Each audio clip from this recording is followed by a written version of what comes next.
Did you write to the CEO of Take-Two telling him that you're gonna take him for every penny that he has? Yes, I did, and I don't regret it. Did you say in the press that Sony dumping GTA on American kids was effectively Pearl Harbor too? Don't remember that bit.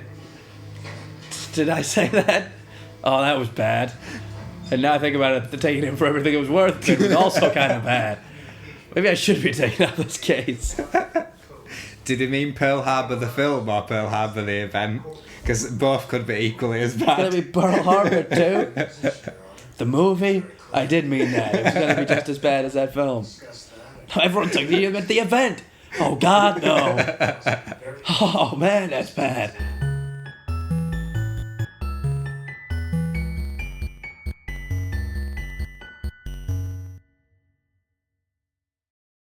Hi and welcome to The Retro Perspective. I'm Jake and I'm once again joined by Aaron. Hello, everybody. And today we'll be reviewing The Gamechangers, which is a film, a docudrama about the creators of Grand Theft Auto.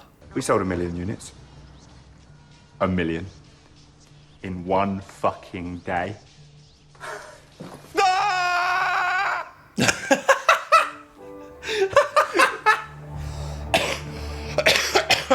Acting, ladies and gentlemen. So Daniel Radcliffe plays Sam Hauser. Bill Paxton plays Jack Thompson, who is of course famous for trying to sue Rockstar Games for poisoning children's minds. That was my first time watching we've just watched it basically. And of course you've studied film, so you might have a few things to say that maybe I wouldn't about the film. Now come on, little brother. You're the clever, funny one. I love things that where basically to establish a brother relationship, people have to call them like, yes, little brother, we'll do it. Like, you were always better than me, weren't you, brother? Yeah, you're that one who does that thing. Yeah. You're always older than me, weren't you, brother? Firstly, I didn't think it was particularly entertaining as a watch. Yeah. It's kind of just a bit shit, really.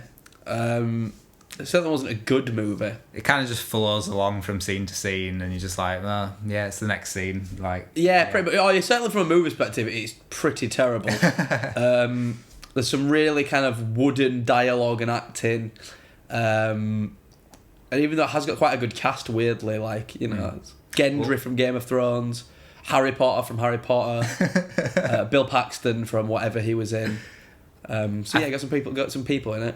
I thought Daniel Radcliffe, especially, like the way he delivered lines throughout the whole thing, it was almost as if he had no clue what he was talking about.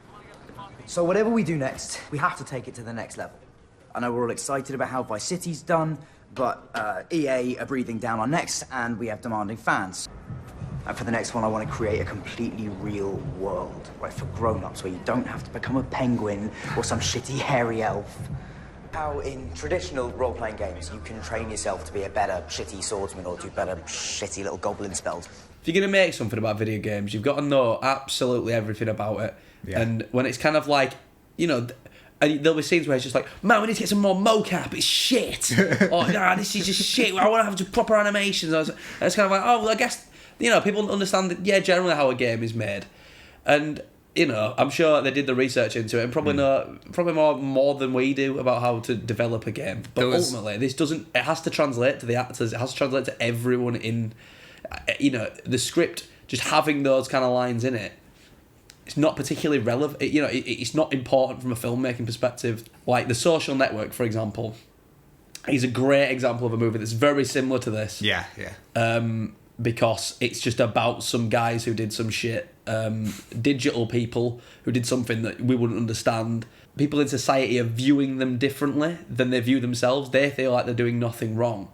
But people in society are kind of like, don't understand it. I feel like The Social Network manages to tell a very personal story that anyone can relate to, whilst dealing with an individual in Zuckerberg who is, certainly in the film, is supposed to be a character who normal people would struggle to relate with.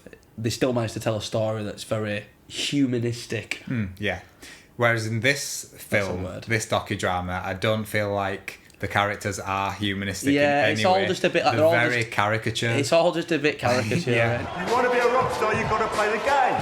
Right, now listen up. Last year's record was 68.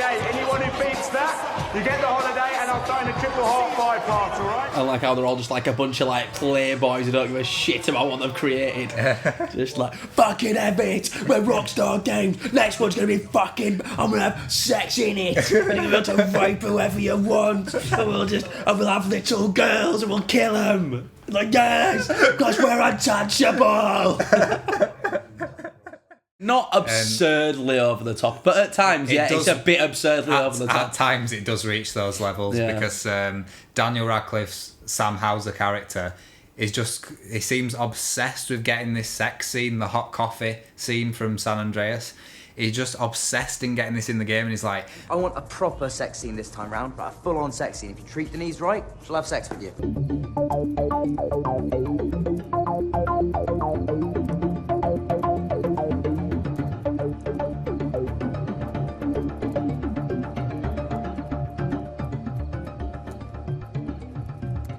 She invites him in for coffee, he goes in, has full-blown sex. And a blowjob.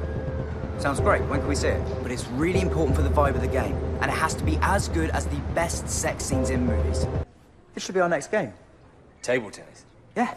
Redoing Pong. That we'll do World Championship table tennis. We'll do the best, most exciting, most authentic table tennis game that's ever been made. Right. But in the game, you'll be able to, when you're the champion of ping pong, you're able to pick anyone you want from your audience. You can make them have sex with you. Really want that to be in it.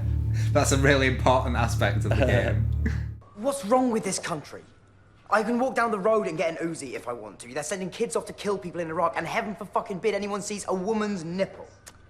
It's America. They sued the BBC over this docudrama. Well, because they said they didn't want anything to do with it, and they didn't want the BBC using their intellectual property to tell this story.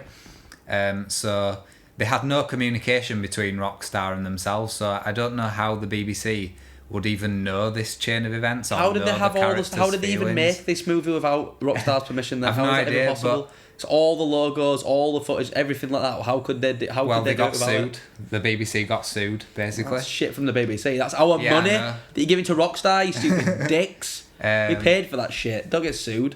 So some of the things are so unbelievable, such as when they go to the hood and they're like dressed in those outfits, like they got That was the a bit gold chains bizarre. on. Yeah, I can't believe that happened. The streets speak to you. Woo! You wanna go to high school with me? Yeah, I feel very English. You don't look it. You look like a bad shit mother. Know what I'm saying? It's one of those things where if something didn't happen in real life and you put it into something like that, it better have a fucking point. Like it better add to the story. Yeah. Better add to what you're telling. All it would add to is the characterization that these people were in over their heads, kind of like that they were white Brits making a movie about the hood, like making a movie, fucking hell, making a video Making a game game. about the hood. The scene only served to kind of suggest that they were in over their heads, and you know it's a genuinely dangerous world over there, and that these guys should not have been there, kind of thing, and shouldn't have been dealing with that subject. Yeah. Which I feel is very much. I feel like it's probably your main point against the movie itself, is that whilst it does toe a line, and it's not entirely negative towards games, and it's not entirely positive towards Jack Thompson, who's this lawyer who went after them. It does have a certain negative slant towards. I think the worst The thing whole game and in thing. that respect to me is the scene with the kid who shot the police officers. Oh, look at him! Absolutely. This is where I started to really roll my eyes when I first watched this, because it's serious like propaganda style What do you stuff mean? here. Oh, like Clockwork. It's like Clockwork Orange, this shit. Well, yeah, the way they're portraying video games is like mind brainwashing in it, basically. So he's just zombified, staring at the screen. And the same filter and the same stylistic moment is used twice more in the film when Jack Thompson himself is playing video games and forgets to pick up his wife. From somewhere, from an important engagement. He's like, "Sorry, honey,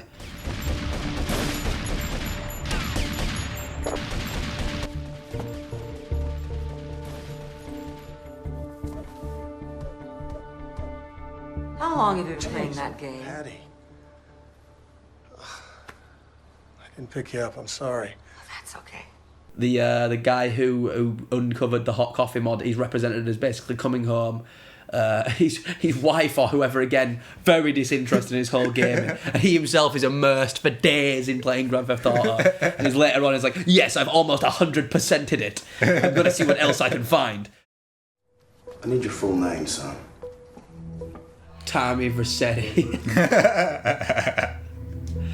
He just doesn't know who he is anymore. He thinks he's Tommy Vercetti. Where's Mr. Rosenberg? I want to speak to him right now. Got a lot of cocaine coming in. I know what you're thinking. I look more like Lance Vance.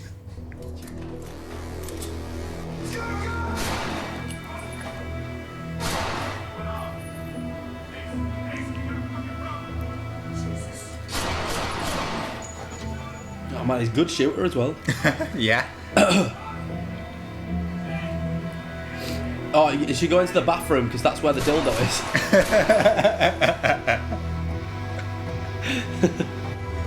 I wonder if the real life Devon, Darnell, or whatever it's called, actually did like shoot so accurately in that situation. Yeah. I wonder if he actually had like training with guns or whatever. Well, I mean, because my understanding, I've never fired a pistol because I'm a good English person. We're not allowed guns, so I've never fired a gun. Nor do I have any intention of ever doing so. I'm really against it, personally. But my understanding is that guns have like a level of like kickback, and like basically it's like, whoa, kind of reverberate up your arm kind of thing. And I think that would be, I'd find that shocking the first time it happened to me, I think. Yeah. But I'm sure that was just like a Glock or something, you know, like that gun probably didn't have high levels of that. So I'm sure it was just... And was he firing one-handed there as well? He was firing one-handed, yeah. Yeah, I hear that's very difficult as well. Those cops, I don't know what was he even originally arrested for? Racial profiling? He was arrested for stealing that car, I think. Alright. However, how did the police know that he stole the car? Well, exactly. Bunch of racists. Those police deserve getting shot. They'd have shot him, probably. If he'd have been there 2 minutes longer. Bunch of racists. Devin, my name is Jack Thompson. I'm an attorney at law based in Miami. I'm very sorry about the situation you're in. I'd like to understand how it happened. Why it happened. Grand Theft Auto, bitch. When they arrested you in Mississippi, apparently you said, life is like a video game. You've got to die sometime. Is that what you said?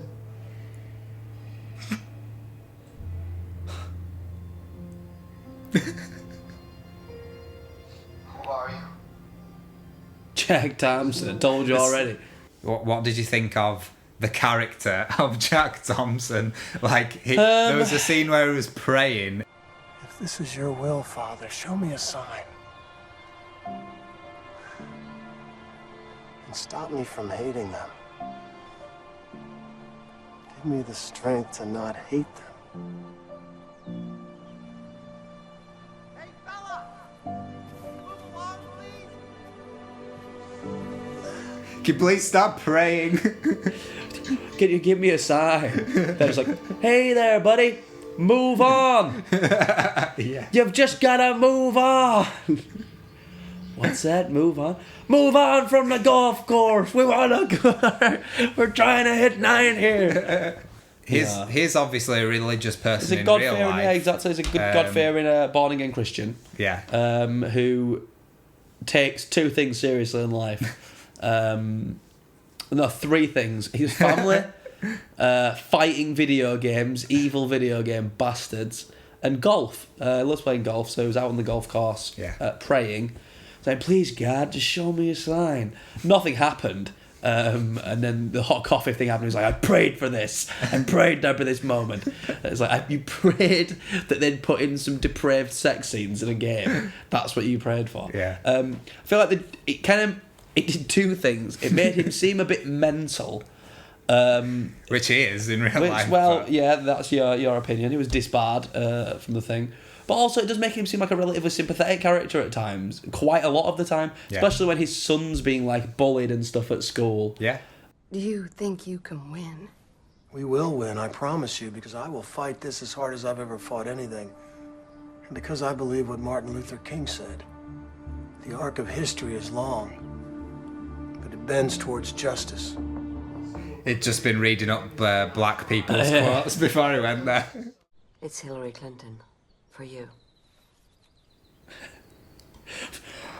Hey, it's Hillary Clinton. I just want to tell you, you're a massive fucking dick.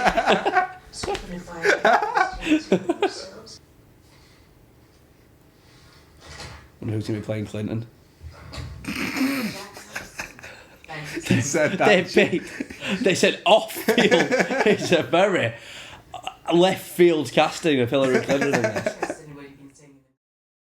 Hauser's lawyers, it makes them seem really faceless and evil and calculated, cold suits. They're kind of like the agents from the Matrix. They just like show up, and there's literally a moment in this where Thingy turns up to the thing. He's just like, "How you think we're looking? Yeah, we're looking good. We're gonna win this case." And then like they pull up in like this big SUV.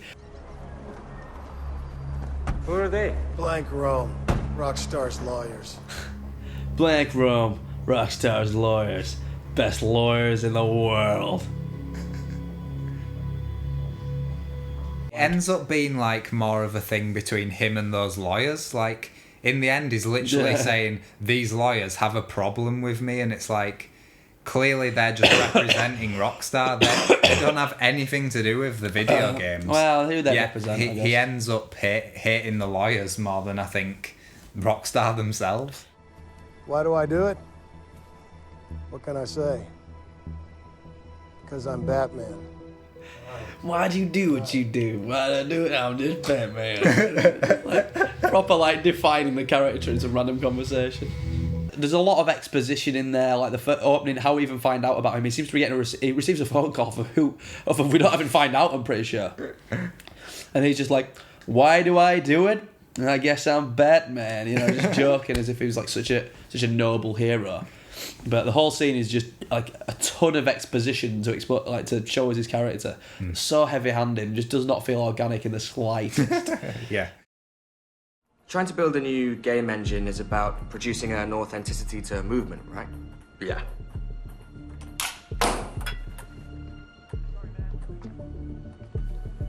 Do ping pong. There's a lot of terms used that are, potentially terms that people may or may not be familiar with when it comes to how to design a video game. These terms are used, but they're all used in situations where it's like, it just feels like they're just throwing them out there, like they're regurgitating it as if to make it sound more credible. Oh, we need to think of new ideas quick. EA are on our cases. EA, like, they don't publish every single game. I don't know. Like, well, I don't think EA have anything to do. Take-Two is mentioned later on. Yeah, Take-Two is then mentioned, which is the actual publisher for the game. So I don't really know. So it's like they filmed that and then did their research after they'd filmed that scene. Well, no, I don't know whether EA just means that like EA are breathing down the necks as like the biggest company in the world. Yeah, I mean, you might have a point there. They might have just been thinking, oh, we need to compete with EA or something like that. I think it's kind of more like that, but for me, it's like I don't really see Rockstar and EA as particularly direct rivals. They're just not direct rivals at I don't all. see them making any kind of similar games at all. No, but, not really. Forget it. Listen, San Andreas is due. Clear your head. Finish the game. I'm gonna finish it. Blowjobs, whipping, bondage. Gonna finish it all. No, we said we weren't doing any of that anymore. Oh yeah. Still gonna finish them though, and I'm gonna hide them in there for real gamers.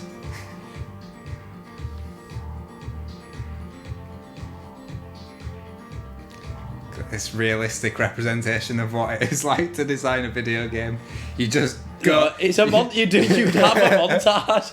That's how you design a video game. You go like this on the keyboard, and then all the buildings just start popping up in wireframe. No, but even Rocky had a montage. I think another thing that really sums up kind of how the negative slant that the movie did take on the video game industry, and how it's not some kind of unbiased piece, is the end of the film when Daniel Radcliffe's character leaves and then just imagines himself in video game form, ripping a guy out of the car, and kind of driving it off and just driving it all over the place. It's like he really wants to do those things rather than just creating it for entertainment purposes. It's as if the portrayal of the character is that this is what he wishes life was like, and this is why he makes those games. Yeah. Whereas that's almost certainly Grand Theft Auto. Really, it's a caricature and a parody of the violence in America, of the whole American system.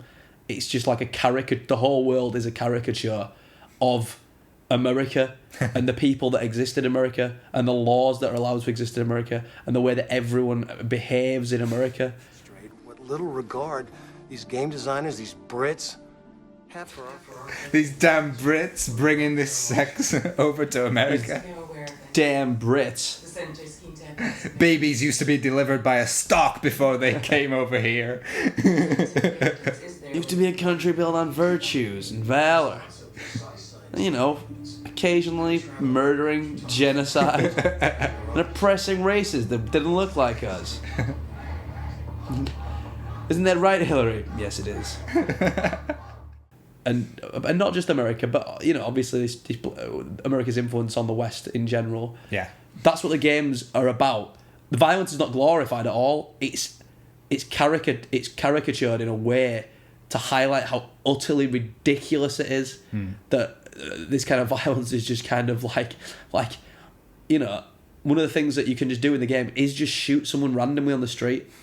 The whole point of that is how this kind of shit does happen. People do just get shot randomly in the street. Look how many mass shootings are occurring in America on a fucking monthly basis at the moment. These have nothing to do with video games, and video games aren't being cited anymore at all as the cause. But you know what? There are real fucking problems that the country's dealing with. Here, an area called the posterior cingulate. An area called the murdering glut. Part of the brain that makes children into murderers. Video games target that area all the time. The same area of the brain that processes traumatic stress in real life is also triggered by violent entertainment. Especially in teenagers, because their brains aren't fully formed yet. People don't know this, Doctor. They should. And you can prove it. This film was made this year.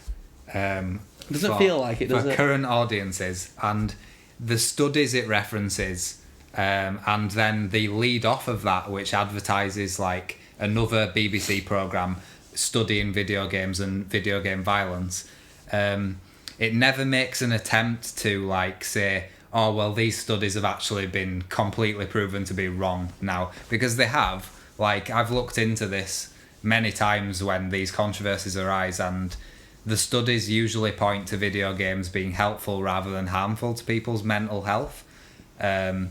Yet, you know, in this particular way they wanted to frame it, these studies were real studies, and they proved that young minds are susceptible to video game violence. And there was even like a little picture showing like how the brain was physically affected by seeing violence.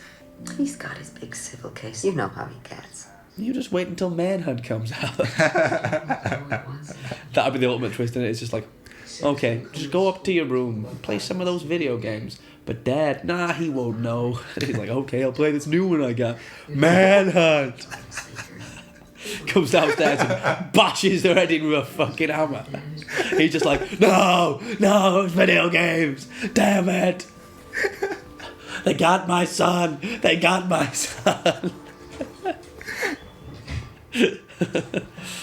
I just don't think that's right to put that out there when the argument is being well and truly quashed, you know, quashed as it stands in 2016. So yeah, but I mean, it's one of those things where so what, if anything, it highlights how far video games have still got to go to be accepted as art forms. Yeah, there's a movie like this where it attempts to kind of, are video games bad? You know, it's still kind of, these questions are still being asked or presented as if they're being asked by like by, you know, a company such as the BBC. It's like, fucking hell, man. It's like, what are you doing? Why is this even being produced? Like, this question, it's not, you know, the idea of violent movies? Are we just going to stop making violent films? Are we going to stop including violence in absolutely everything we're going to do? Yeah. It's a very important aspect of human culture. And it's not even just, what are you going to do? Are you going to just get rid of the news? You're not going to show wars. You're not going to mention all these murders. It's like violence is absolutely everywhere. It's all around us all the time. The media want to portray it like that all the time. So video games want to subvert it and kind of portray it as something where it's an outlet, if anything. You're fucking angry, go kill some fake people on Grand Theft Auto. Don't go fucking murdering anyone in the streets. And it's like, where did all these horrific murders take place? Oh, in America, where this kid was racial profiling, was arrested. No one's going to talk about that, do they? No one's to say, oh, you know what, why was he even in jail? Yeah. Why did he even Video games are played all over the world, yet, in America, that's where the killing happens mainly. And that's where the main focus of all these lawsuits and stuff has been. Yeah. And yet... But that's another argument, isn't it, really? But yeah. Ultimately. Anyway, hope you enjoyed this quick review of the Gamechangers. Marks out of 10, finally, for the Gamechangers? I would give it a 4 out of 10. Yeah, I'd agree with that purely on an entertainment value. I didn't find it very entertaining at all. No. And I found some of it to be quite insulting to our intelligence. So, yeah. Yeah. Yeah, suits! Man, have you played GTA San Andreas yet? It is unbelievable how much cool stuff there is to do in this game. Driving, gambling, dancing, killing people. You can turn Carl into whatever kind of badass hero you want him to be. Change his clothes, change his weapons, get him fit, get him fat. Make him whatever you want. Trust me, you're gonna love it. Pow! That has sold me on it. Go do it now! Go buy it! And if your parents won't get you, rob them of their credit cards and buy it online! You gotta get it! I don't care how old you are! Only the coolest kids will be playing this video game! Go get it! Wow! And while you're there, throw a brick from Jack Thompson's window, that damn commie!